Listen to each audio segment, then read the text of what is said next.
Two civilizations, 25 years of silence between them, and one room where everything is about to change. The crystal spires of Vialthari Prime catch the light of twin suns, ancient, immovable.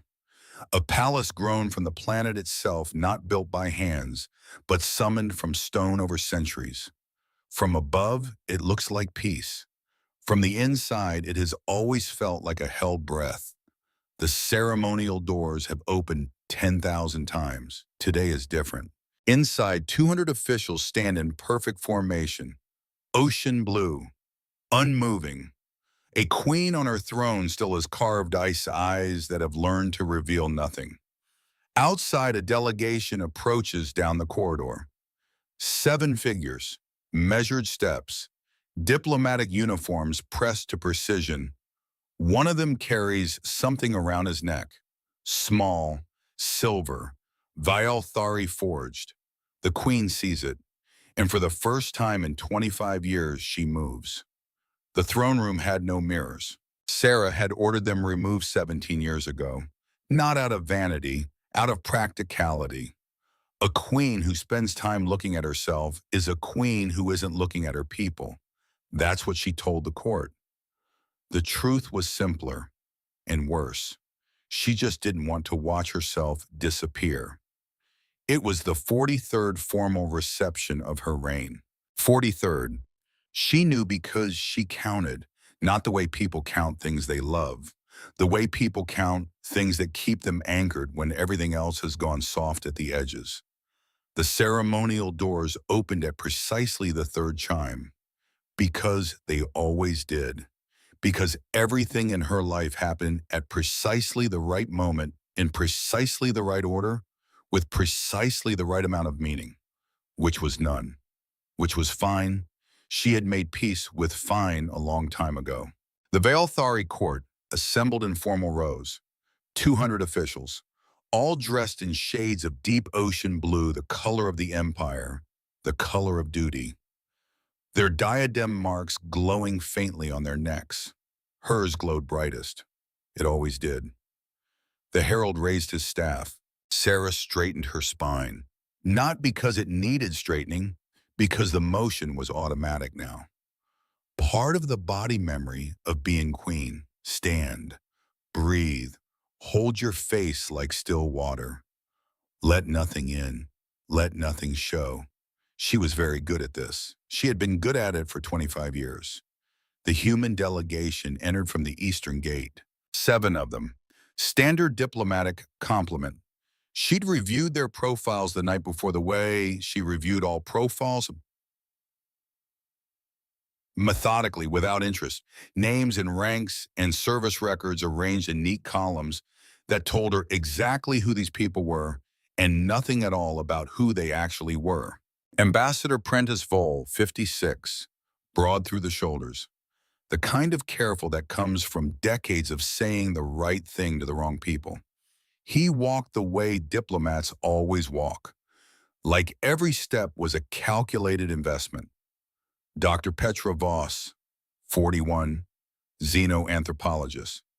Her eyes moved differently than the others. Less scanning for threats, more absorbing everything. The kind of person who watches and waits and understands more than she says. Colonel Marin Quill, 46, military liaison. Precise, controlled. She walked 2 steps behind the man to her left. Not from deference, from habit. The habit of someone who has spent years making herself slightly invisible so she could be more useful. And then, the man to her left. Sarah's gaze moved across the delegation the way it always moved. Steady, professional, cataloging without landing. It landed, on a chain. A small chain around the neck of the human military commander, half hidden beneath the high collar of his diplomatic uniform. Dull silver, Vialthari forged. The kind of metalwork that hadn't been produced in 30 years because the craftsman who made it died in a station fire. In a specific station fire, on a specific night. Her hands did not move. Her face did not move. 25 years of training her body to be a controlled instrument meant that nothing moved. But something cracked. Something small, something buried so deep she had stopped checking whether it was still alive. It cracked. She had given that chain to someone once, not as a gift. Gifts between royals and foreign officers required 18 forms of documentation and 3 levels of diplomatic approval. She had given it because they were running, because the corridor behind them was on fire, because he had his hands full carrying her, and the chain had come loose from her neck, and he had caught it without breaking stride, and she had said, "Keep it," and he had, and then the universe had decided that was enough story for one night. The herald was speaking. She knew this because she could see his mouth moving. She could not hear him. She was looking at the chain. No, she was looking at the man wearing the chain, looking at the angle of his jaw, the line of his shoulders, the way he held himself slightly apart from the rest of the delegation. Not from arrogance, from something else. Something she knew. She knew that posture. She knew it the way you know the smell of rain before it falls, before you can explain it, before your brain has finished the sentence your body has already answered. He was looking at the middle distance, eyes forward, the practiced stillness of a soldier in unfamiliar territory. He had a scar, left side, running from just below his ear to the corner of his mouth. A scar she had never seen because when she last knew him, that corridor hadn't burned yet. When she last knew him, his face was still smooth and 23 and terrified, in a way he was trying very hard not to show. Just like her. The herald finished his introduction. Sarah was supposed to respond. She knew the words. She had spoken them 42 times before.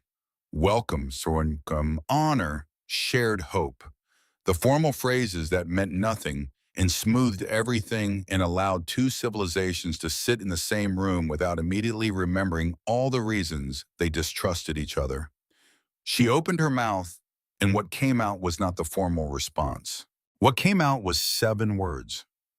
Old Valthari, the kind spoken in temple archives and private grief, the kind her mother had used when something was too important for the diplomatic tongue. Don't you dare die for me. She hadn't known she was going to say it. She hadn't known those words were still in her body. She hadn't thought about them in years. Or she had thought about them every day in the way you stop noticing the scar on your own hand because it has always been there and always will be. The court went very still. 200 officials who had never heard their queen speak the old tongue in a public ceremony. 200 officials exchanging sideways glances. The glances of people witnessing something they don't understand but know is significant. The man with the scar went absolutely still. She could see the moment it landed, not on his face, he was too trained for that, but in his hands, the slight curling of his fingers, the almost imperceptible shift of weight from one foot to the other. Like a man who has been holding something very heavy for a very long time and has just felt the grip of the person on the other side. He looked up, directly at her. And Sarah Vale, who had not lost her composure in public since the first year of her reign, who had stood unmoved through crises and losses and the grinding weight of 25 years alone at the top of everything, stepped down from her throne. No queen of the Vaelthari had done this. Not during a formal reception, not without protocol, not without the 3 ritual chimes and the ceremonial acknowledgement and the 12 steps of formal descent that had been choreographed into the reception procedure for 600 years. She just walked down. 5 steps. 6. The room held its breath.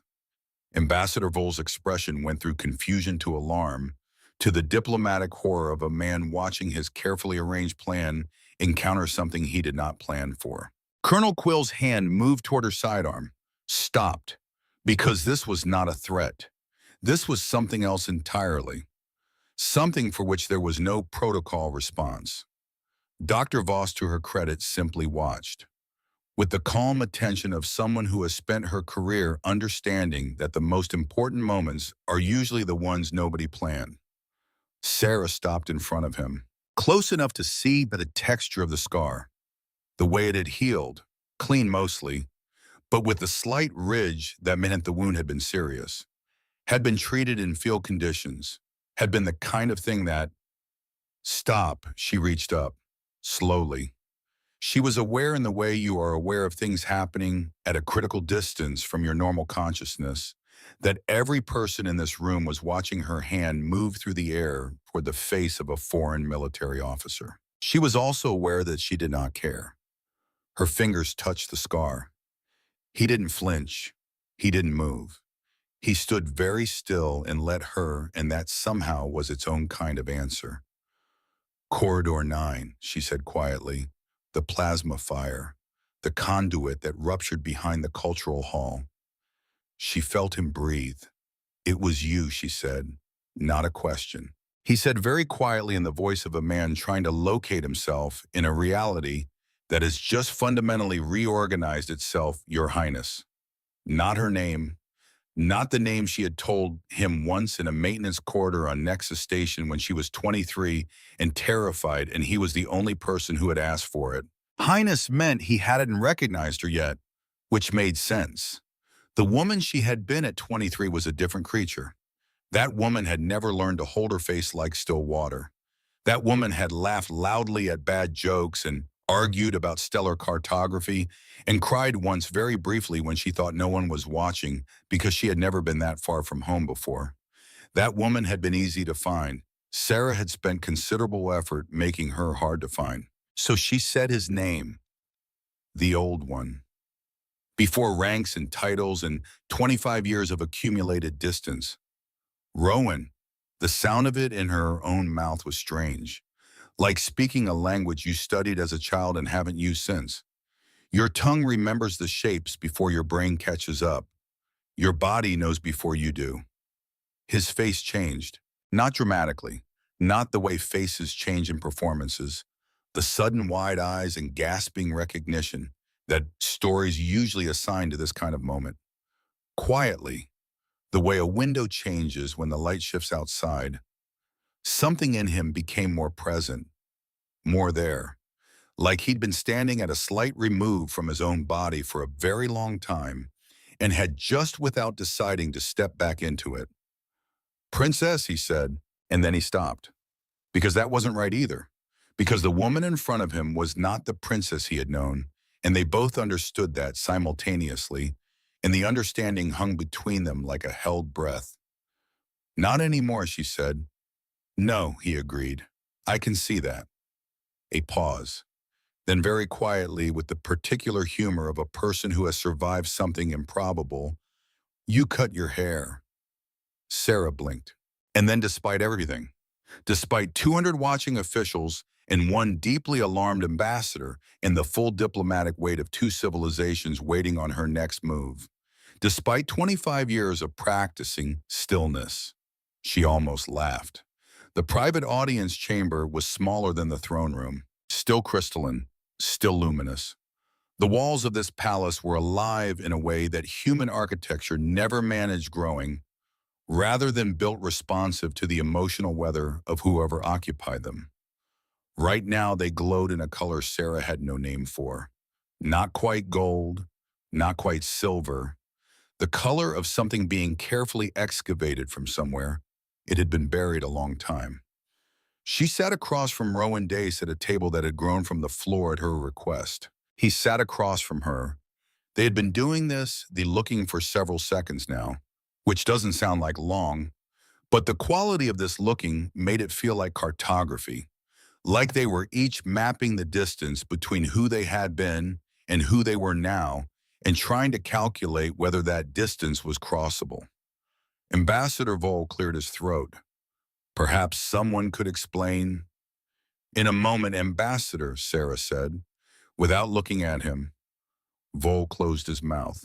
Rowan watched this happen with something that might have been appreciation. I was told you died, Sarah said. Direct, no diplomatic cushion. She had learned over 25 years that the most efficient path through a difficult thing was usually straight at it. Rowan didn't look surprised by this. He looked instead like a man who had been carrying a weight for so long he'd forgotten it was unusual. Which year were you told? He asked. She looked at him carefully. Year 9, after Nexus Station. They showed me a medical report. He was quiet for a moment. I wrote to you for 8 years, he said. Every month, except 4 months in year 3 when I was. A pause, the pause of someone deciding how much truth is appropriate and then deciding that all of it is. When I was too badly injured to hold a pen, the room was very quiet. The letters, Sarah said. I never. No, he said. I don't think you did. Dr. Voss leaned forward because she was that kind of person. The kind that asks the question everyone is thinking because someone has to, and it might as well be the person most equipped to handle the answer. Commander Dace, what exactly is your history with Her Majesty? Rowan looked at Sarah. Sarah looked at Rowan. The look was brief, but it contained a complete conversation. The kind that only exists between people who once knew each other well enough to develop a private language and are discovering with some surprise that the language survived the silence. Nexus Station, Rowan said. 25 years ago, the Cultural Exchange Program. I was 23, Sarah said. Part of my royal education, assigned to 17 months of interspecies study. I was 23, Rowan said, freshly assigned to the diplomatic protection detail. Someone in the assignment office thought guarding a cultural exchange would be. He paused. Educational. It was, Sarah said. It was, he agreed, a beat. 6 months, she continued. We worked together for 6 months before. She stopped. He finished it for her, quietly. Before someone decided the station was more useful as a warning than as a symbol. Vol shifted in his seat, the shifting of a man who knows more than he's saying and is becoming increasingly aware that this will eventually become apparent. Sarah noticed, filed it away. She had been noticing things and filing them away for 25 years. The cabinet was very full. The explosion, Colonel Quill said. Her voice was careful, measured. The voice of someone who is listening very hard while appearing to only ask procedural questions. The official report called it a catastrophic structural failure. The official report, Rowan said, was written by people who needed a specific answer and found the evidence to support it. The damage was surgical, Sarah said. We understood this later. I understood it later.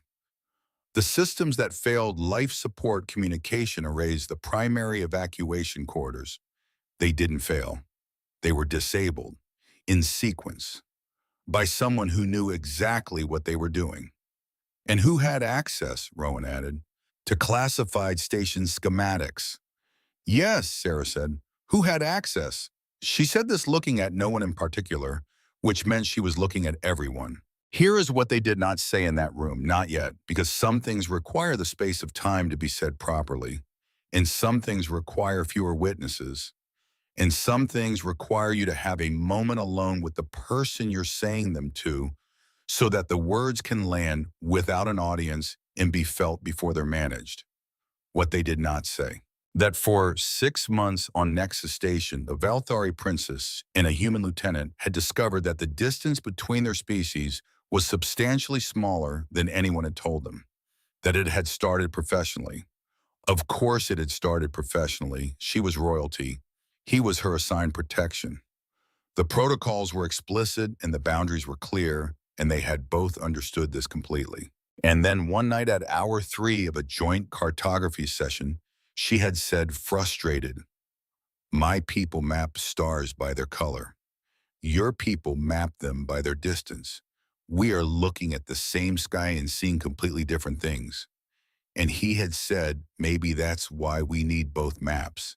And she had looked at him and thought, oh, this is someone I could talk to. Not someone who would handle her carefully because of what she was. Not someone performing interest out of duty. Someone who was actually genuinely looking at her like she was a person with thoughts worth engaging with. She hadn't known until that moment how rarely that happened. He hadn't known he told her much later that he'd been thinking the same thing. That she was the first person he'd met in years who argued with him when she disagreed instead of deferring. That he found this alarming and then very quickly found it essential. 6 months. That's all they'd had. 6 months of stolen hours in maintenance quarters and observation decks in the cramped xenobotany lab on level 4 where neither of them had any official reason to be. 6 months of learning each other's languages. Not just the formal ones, the private ones. The language of how someone takes their tea and what they look like when they're tired and the way a person laughs when they forget to be careful. 6 months of building something. And then one night in the Central Cultural Hall during the ceremony that was supposed to be the celebration of everything they'd built, the station had begun to die. She hadn't spoken about this to anyone. Not the full version, not the version that included the parts that were hers. She had spoken about it in official debriefings where the language was technical and the timeline was precise and the emotional content was professionally absent. She had spoken about it in therapy once very briefly in year 2 when the palace physicians became concerned about the quality of her sleep. She had stopped after 4 weeks because she found that talking about it did not make it smaller. It made it more solid, more present. Better to keep it where it was, deep enough that it couldn't move. Or so she had believed. For 25 years she had believed this. The meeting adjourned after an hour. Not resolved, not even close to resolved, but adjourned in the way that meetings adjourn when everyone in the room understands that the most important conversations haven't happened yet and won't happen here. As the delegations filed out, Lord Advisor Thessin Kane materialized at Rowan's elbow. The way he always materialized, smoothly, quietly, with the practiced ease of a man who had spent 32 years being present at exactly the right moments. He was 72. He looked 60. He had the vitality of someone who has spent a lifetime in proximity to power and has absorbed some of its energy without ever quite acknowledging this. "Commander Dace," he said pleasantly, "a word if you'll permit." Rowan permitted. They stepped into an alcove while the rest of the delegations continued past. Khan's expression was perfectly warm, perfectly calm. The expression of a man who has nothing to hide and is performing having nothing to hide with great accuracy. "Her Majesty," he said, "carries the weight of an empire. As I'm sure you understand, these negotiations are significant for both our peoples." "I understand," Rowan said. Her reaction to you today was unexpected. A small pause. "I would ask you to consider that unexpected reactions in Vaelthari culture are not always what they appear. Her Majesty has not had an easy reign. What reads as recognition may sometimes be projection, longing for simpler times." He said this very gently, like a man offering a kind correction, like a man who genuinely wants you to understand something for your own good. Rowan looked at him. "Thank you," he said, "for the context." Kane smiled, nodded, moved on. Rowan watched him go and thought that was not a warning. That was a measurement. He found it at the end of day 1, not by accident, or rather by an accident that had been arranged with considerable care. His assigned quarters were in the eastern wing. Good quarters, high ceilings, walls that glowed softly in colors his human eyes found unexpectedly comfortable. A desk, a communication terminal, and on the desk beneath the standard welcome documentation, a folder, marked with his name, in the Vaelthari administrative cipher that was standard for personnel files. He almost left it. He was tired. He was operating on 2 hours of sleep and the cognitive weight of a day that had rearranged several things he had believed to be permanently settled. He opened the folder. The first pages were standard.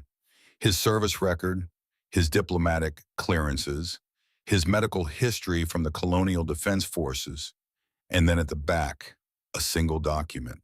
Thin, official seals at the bottom, dated 25 years ago, year 9 after Nexus Station. He read his own name at the top, and then the words below it. Rowan Dace, Commander Colonial Defense Forces, deceased. Complications from injuries sustained at Nexus Station.